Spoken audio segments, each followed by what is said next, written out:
Broadcasting Region 1. This is BBS.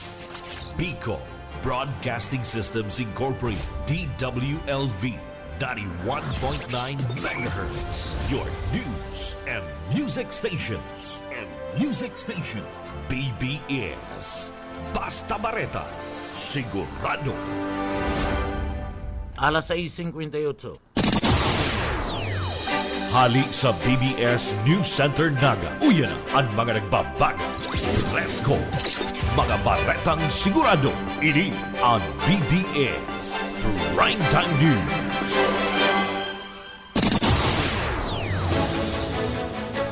Panatugang liwata, marhay na aga po sa Indugubos. Ako po si Junel Cuba.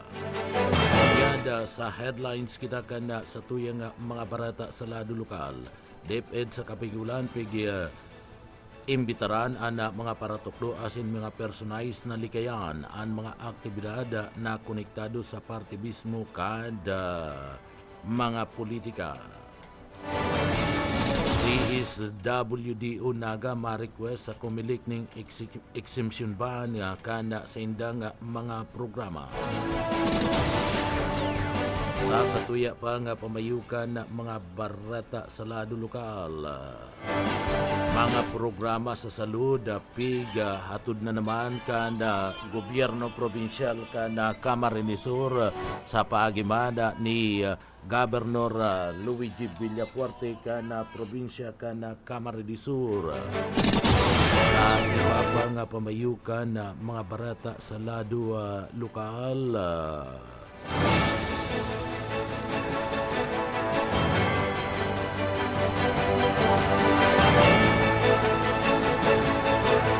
Assistant Regional Director kan DIEG Bicol nagpahayag na bukas ana sa indang opisina sa gabos na gobyerno partikular na sa pagresibi ni mga asistensya sa mga rebuilding mabagong buhay.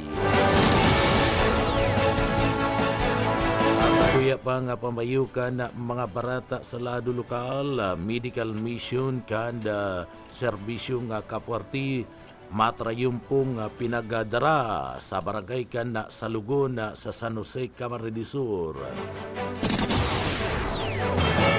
Binisita man kan grupo ninda Governor Luigi Villafuerte and Barangay San Miguel, asin Santo Domingo sa barangay o sa Banwaan kanda Milaora, Camarines Sur. Banwaan kanda Ragay, bisita ni Governor Luigi Villafuerte, Congressman Elry Villafuerte, tanganing magtaunin tabang sa mga estudyante asin mga magurang. Mga headlines kan mga barata at mga detalyes at yan pagkatapos po nin pagirumdum.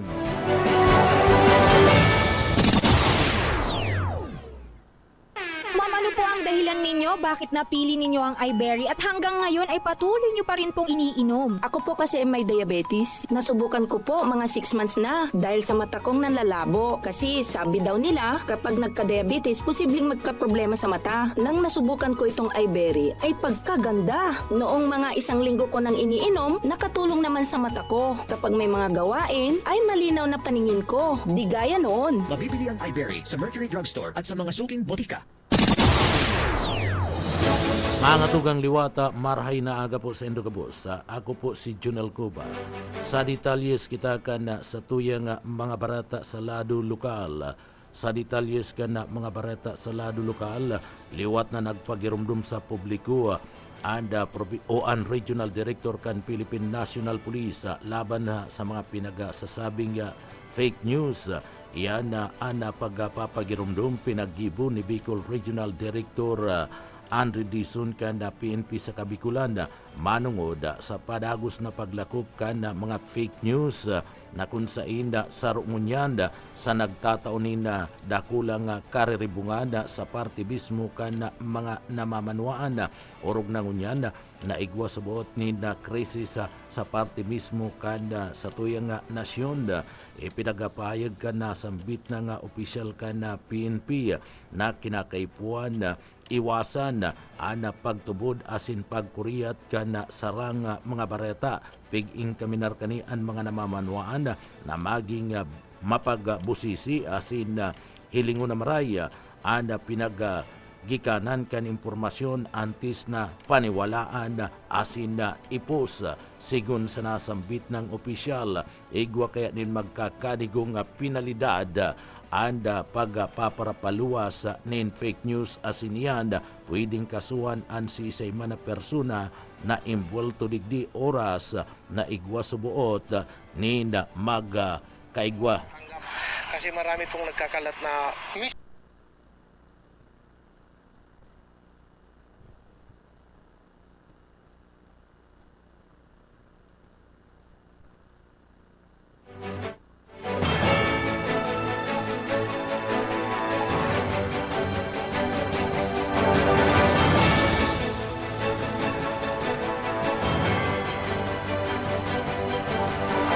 impormasyon na natatanggap kasi marami pong nagkakalat na misinformation. Balikantaan pahayag ni Regional Director na maniguro o i-validate muna ang mga informasyon na natatanggap kasi marami pong nagkakalat na misinformation at disinformation or fake news. So bilang mga Bicolano, kailangan po nating suriing mabuti bago tayo maniwala at kung hindi naman totoo, wag na po nating dugtungan, wag na po nating i-share para nang sa gayon hindi na dumami yung mag-aalala. Paartikan mga pahayag ka na sambit ng opisyal kana Philippine National Police Regional Office No. 5 Police Brigadier General Andrew P. Dizon. Sa iba pa niya itong detalyes ka na mga barata sa lado lokal. Sa iba pa nga detalyes ka na mga barata sa lado lokal, padagos ngunyanda ada o nagkaigwaman ni na paghagad ni na tawad asin manda zori anda parte kanda Philippine National Railways matapos na magkaigwa ni na aberya asin mat sangkot na train sa sarong insidente. Nag-agad na ngunyan in dispensa ang Philippine National Railways PNR sa publiko matapos na madiskaril anda sa indang inspection train kanda subuot digdiya mabangga kana sarong tanker truck sa Paluyon Crossing sa Banwan Kanabuo Camarines kan nakalis na aldaw sa pahayag ni PNR o sa pahayag kan na PNR bandang alas 2:50 nin mag-uumagaon kan mangyari subuot an insidente mantang pinagbubusisi kana train na ana mga release sa ruta nga Ligas Pinaga. Maswerteng nakaligtas anda chopper mantang tulos man na pinagadara sa Bicol Medical Center ang chopper kan truck nangunyan nasa ligtas ng kamugtakan. Padagos ang investigasyon kan PNR asin na pakikipag-ulay sa kumpanya kan truck mantang pinaglalauman na digdi mareresolveran ang naraot na parte kan release na kung saan ini ang padagos na pinagakumpuni na kanda PNR liwat na nangapudan ang PNR sa publiko na mag-ingat sa pagbalyo sa railroad crossing asin na sunodon sana ada mga protokol tanganing subuot digdi maiwasan ang arog kaninga mga aksidente kana sudma na ibalik na sa parte mismo kana dating linya ana na distrosong linya kana train sa parte mismo kana banwaan kana nabuwa Camarines Sur asin ini liwat na naagian na kana mga train kana PNR. Sa iba pa nga detalyes kana mga barata sa lado lokal. Gender sensitivity training sa dapat mangyari sa lambang business establishment sa Siyudad Canaga na may sobra sa 5 mga empleyado. Jonathan Buyit Padere sa detalye. Nakapalaman sa Safe Space Ordinance 2023-107 na dapat ang lambang business establishment sa Naga na may 15 empleyado ang magkaigwaning gender sensitivity training para malikayan anuman na harassment urog na sa isyu kan seksualidad. Ini ang tiglinaw ni Naga City Councilor Hilda Gail Abunan Gomez, Chairman kan Women and Gender Development sa Konseho, katakod sa pagpasunod kan sinambit ng ordinansa. Pag-arog subot ang bilang kan mga empleyado dapat ang employer ang mag-assign kan anti-sexual harassment officer na may training na sa gender sensitivity para mas malinaw sa inda kung ano ang safe space ordinance anti-bastos law na haliman sa Republic Act 11313 Safe Space Act. Para sa BBS News, Boy Padere. BBS, Basta Bareta, sigurado. Sa iba pang detalles kan mga barata sa lado lokal, matrayon pong isinagibo ang medical caravan sa barangay kan Salugon, San Jose bilang parte kan na mayong sawang paglalapigot kana serbisyong kapuarte na pinag-atud ni Gobernador Luigi Villapuerte, Congressman Elre Villapuerte asin man ni Congressman Migs Villapuerte pati naman kan Bicol Saro Party List na makusog na party list ngunyan anda serbisyong kapuarte ang nagbisita sa party mismo kanda barangay kanda sa Luguna, San Jose, Camarines Sur, iyan tanganing magatud nin libreng serbisyo medikal sa mga residente sa nasambit ng lugar. Kung sa indigdiya, natawanan sinda ninda libreng medisina, libreng konsultasyon, asin maintenance ninda mga bulong, kanda mga senior citizen kabali na anda mga vitamina iyan tanganing masiguro an ka sa indang salud anda marhay sharing man dai na problema anda mga residentes partikular na an mga senior citizen sa indang paghanap ni kwarta para sana makabakal ka na sa indang maintenance na bulong. Kasumpay ka na bagay na ni nagpaabot ni dakulang pasasalamat an mga residentes partikular na an mga senior citizen sa espuersong pinagigibong niyan ninda Congressman Elre Villapuerte, Gobernador Luigi Villapuerte asin man ni Congressman Migs Villapuerte pati naman kan Bicol Saro Party List nagpaabot ninda kulang pasasalamat an mga ini asin na nangako na masuporta sa party mismo kan liderato kan mga Villapuerte. Mientras tanto pinagbisita man ka na serbisyong kapuarte asin ni Gobernador Luigi Villapuerte ka na probinsya ka na Camarines Sur and mismong barangay ka na San Miguel asin Santo Domingo sa Banwaan ka na Milaor Camarines Sur.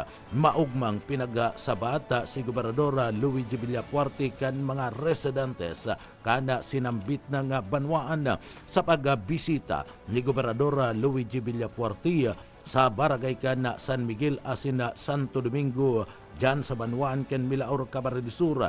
Dara-dara kadi ana mga tabang asin mga food packs para sa mga residentes sa nasambit ng lugar. Iyan tanganing makatabang sa saindang pang-araal daw na pangangaipo dai nagsasawa ang grupo ninda Gobernador Luigi Villapuerte, Congressman Elre Villapuerte sa pagduol nin tabang sa mga residentes kana probinsya kan Camarines Sur, kabali na dyan ang barangay kan San Miguel asin Santo Domingo, kanda Banwaan kan Milaor Camarines Sur na pinagabisita kanda Gobernador kanda probinsya kan Camarines Sur, dakula asin na naguurulan to sa pagpapasalamat ang mga residentes na nakakuanin tabang gikan mismo kay Gobernador Luigi Villapuerte kanda probinsya kan Camarines Sur.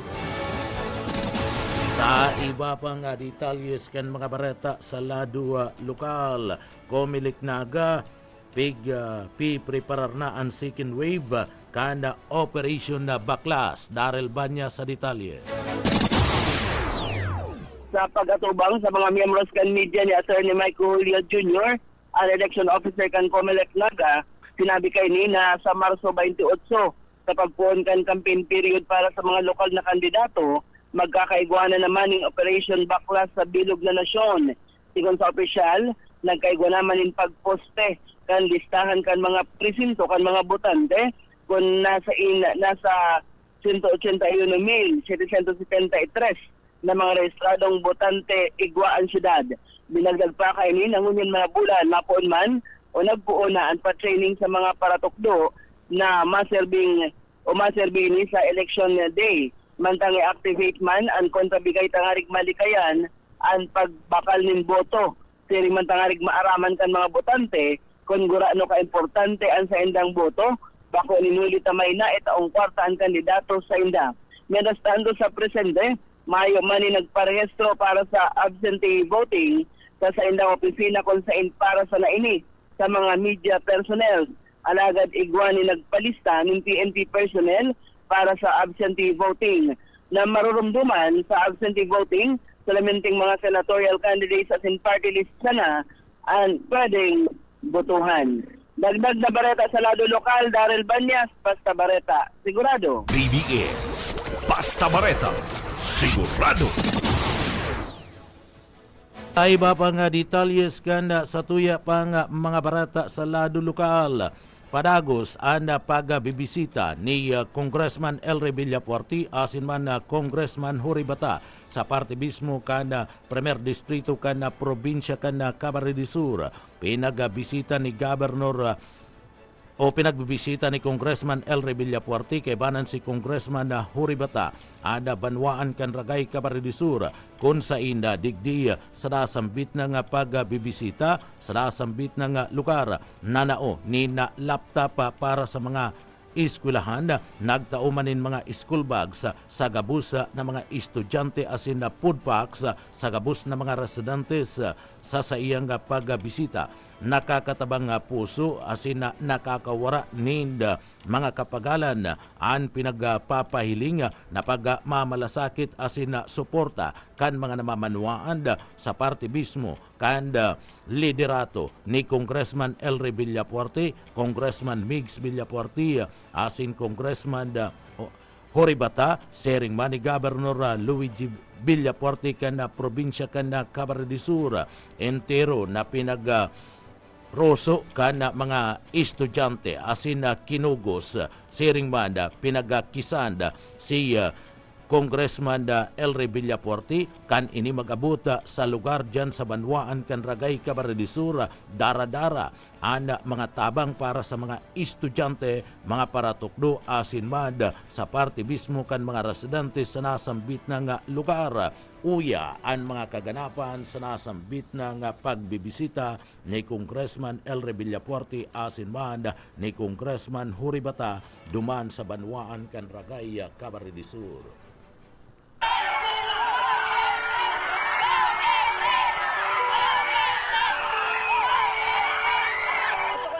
Salamat kay Governor tsaka kay Congressman. Malaking bagay po yung tulong na ibinigay nila sa aming mga mag-aaral at tsaka sa mga magulang. Meron kaming item na naka-reserve. Bibigay ko sa iyo yung isa. Dahil maganda kalooban ko, dapat tulungan yung magagandang guro.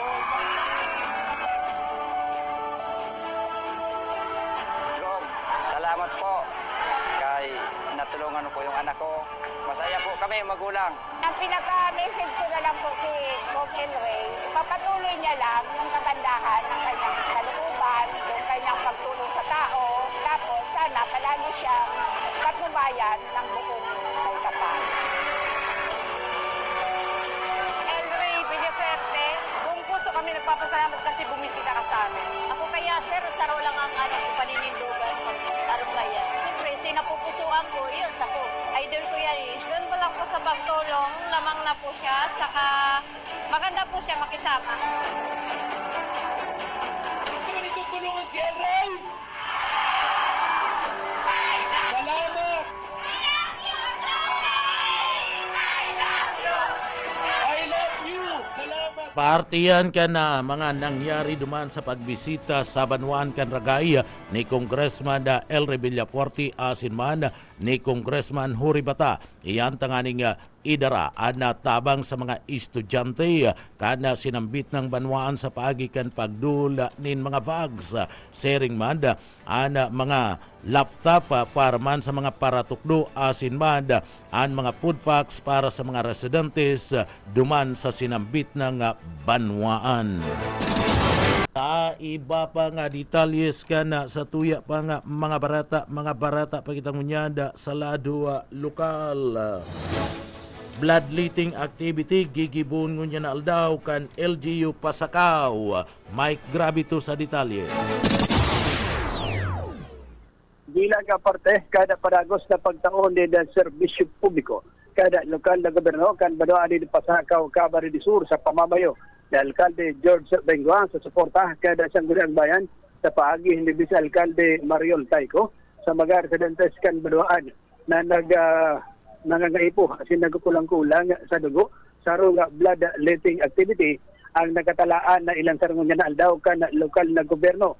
Anasan bitnaga blood letting activity na igwa ni temang every drop counts a blood donation activity 2025 ang nagigibuhon pasado alas 8 nin agang unyan sagkod alauna nin hapon dyan sa New Evacuation Center sa Signature Park sa Banwaan ni Pasakaw, Camarines Sur kung matatandaan. Nagkukulang-kulang unyan ang na-supply ng dugo dyan sa blood bank na Bicol Medical Center kung sa inigwa nin mga kababayan kita. Pakulang sa Banwaan ni Pasakaw ang nangangaipo ni na dugo inhuli sa pagagaipong tinagmarahin na kana lokal na gobyerno na ilang sarna ang nasang bitdag blood letting activity iyan tangani nga makatabang sa pagtipo ng dugo na pwedeng mapakinabangan kan sa tuyang mga kababayan o nga si mga may pasyente na pinagdadara dyan sa Bicol Medical Center.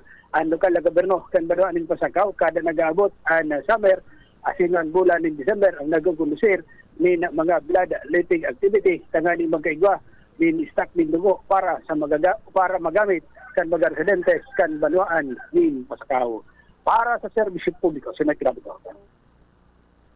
BBS Basta Bareta sigurado. Sa iba pang detalyes kan mga barata sa lado lokal, 2 persona dako pa sa drug bypass operation kan pulis naga bus o kay Sminda sa detalye. Natarakaan duwan tulak ng droga kan ini an pusasan na din nag-aaram pulis pala ng sendang katransaksyon sa ginibong bypass operation na ginibo sa barangay Triangulo Naga City. Alas 5 na pagkahapon kasugma kanikasaan drug bypass operation na nagresulta sa pagkakadakop sa mga suspect na sinda alias Ruben, 34 anyos soltero, parking attendant, residente kanso na 1 barangay Triangulo Naga City. Kaibanan kay ni ang sarong may alias na J. Mark, 22 anyos soltero, parking attendant na residente kanso na 1 barangay Triangulo Naga City. Parehas arestado ang duwa sa pagikan substation number 5. Pinagsarang puwersa kan City Intelligence Unit Naga City PNP, City Mobile Force Company, kaibanan man ang PIDEA Region 5 sa nasambitan ng bypass operation na kumpiskar kan mga autoridad ang droga na ginamit sa bypass operation. Mantang pinag-arampaan na kantidad kaini anan duwan suspetsado parehas nakakulong sa substation number 5 asin matuman ng kasong pagbalgar kan Republic Act 9165 Comprehensive Dangerous Drug Act of 2002. Dagdag na bareta sa lado lokal, Oscar Esmeralda. Basta bareta, sigurado. BBS Basta Bareta sigurado. Sa iba pang detalyes kan mga barata sa lado lokal, ginibo kasudma ang 3rd Regional Joint Security Control Center meeting sa parte kan Camp Elias Angeles sa 9ID Espera Division na Philippine Army dyan sa Tinangis, Pili, Camarines Sur para sa pag-update kan mga plano sa papabuto na perilian. Katuyuhan kanina masiguro kanda kada ahinsya kan gobyerno anda sa mga tabang asin masiguro na maging trangkilo ang seguridad kan mga namamanuan sa panahon mismo kan eleksyon. Pinag-atindiran iyan kan grupo kan Philippine National Police, Philippine Army, Philippine Coast Guard. Sering man kabali sa nag-atinder iyo and Comelec asin man ang DepEd asin DILG. Uyan parte kan mga pahayag ni Regional Director Police Brigadier General Andrew P. Dizon.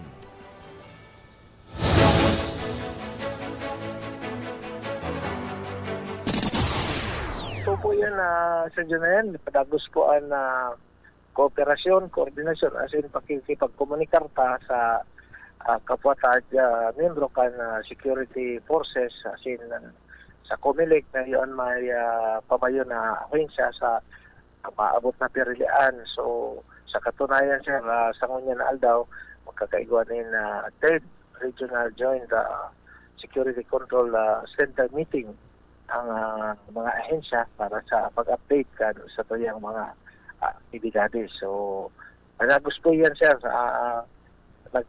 gusto po masiguro kan lambang ahensya na makatabang, as in maging successful po ang maabot na Mayo 12 na perilian po. Partikan mga pahayag ni RD Brigadier General Andre Pidison kan PNP Regional Office Number 5.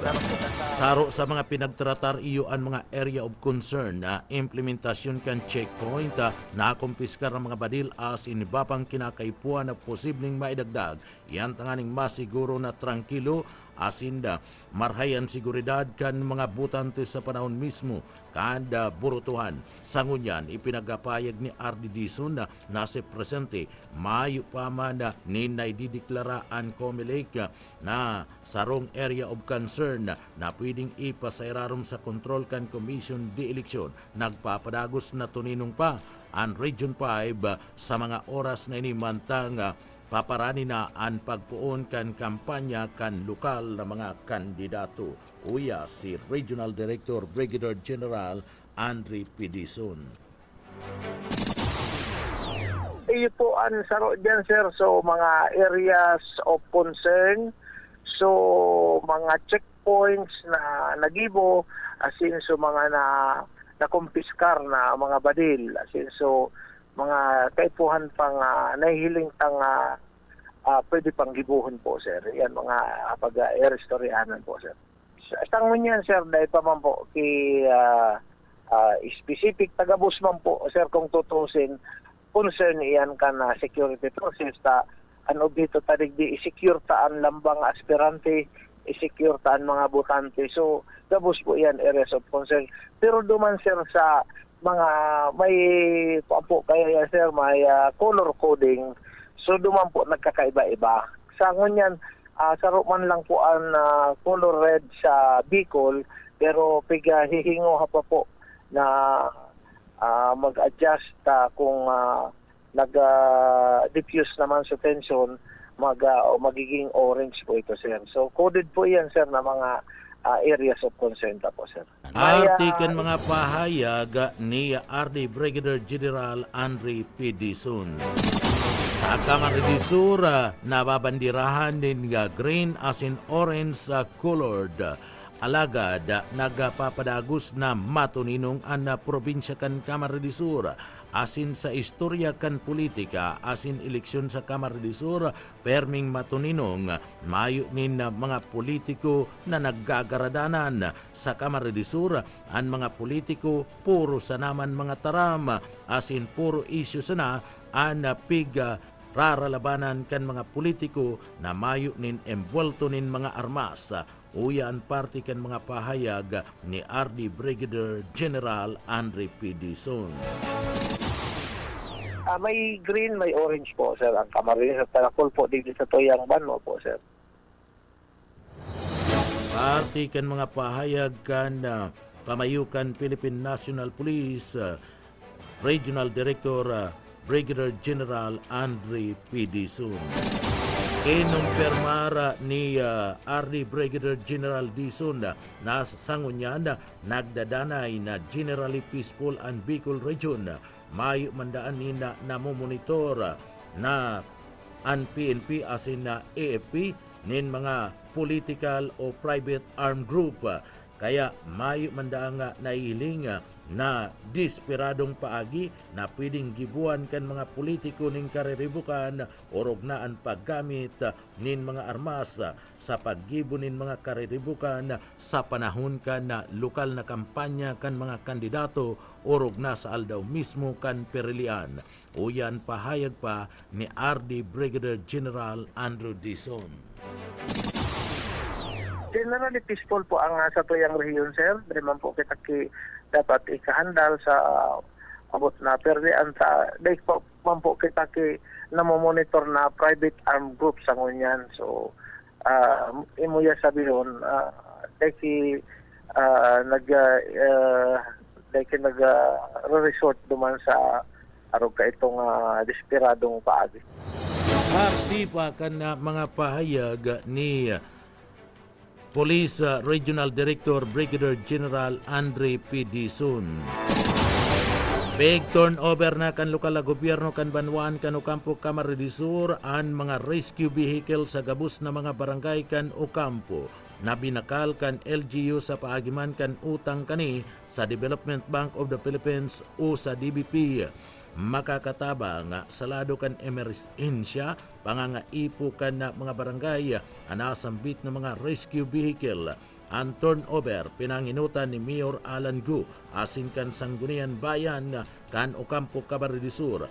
Ang mga kapitan kan barangay iyo mismo ang nagresibi kan mga labi asin kan behikulo para magamit sa laog mismo kan sa indang barangay. Uyan pahayag ni Noel Soriano, administrador kan LGU Ocampo.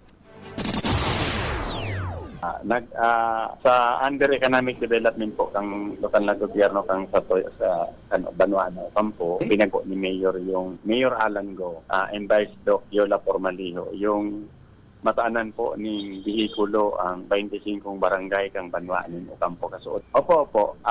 Through loan po yan, sir. Nag-loan po kami. Opo. Nag-loan po kami sa DBP. Din yung guarantee for paying po yung yung local economic development. Ang loanable amount po na approve kang DBP is 108 million pero kumpunido po yan ng nagkapirang Artiken mga pahayag kan administrador kan munisipyo kan Ocampo na si Noel Soriano. Yan mga tugangan katiripunan kan mga bareta alas 7. Sa pangarang kan sa tuyang kaibanan sa Engineering Department, kaibanan ta dyan si Sir Stephen Pabis, asin Chief Engineer Ariel Camarote. Ako po ang sindong para bareta si Junel Cuba, mabalos kan sa pong pangantabay, mapasatuya pulugod, an biyaya patin, an bendisyon kan mala Diyos. Basta bareta, sigurado. BBS Basta Bareta, sigurado.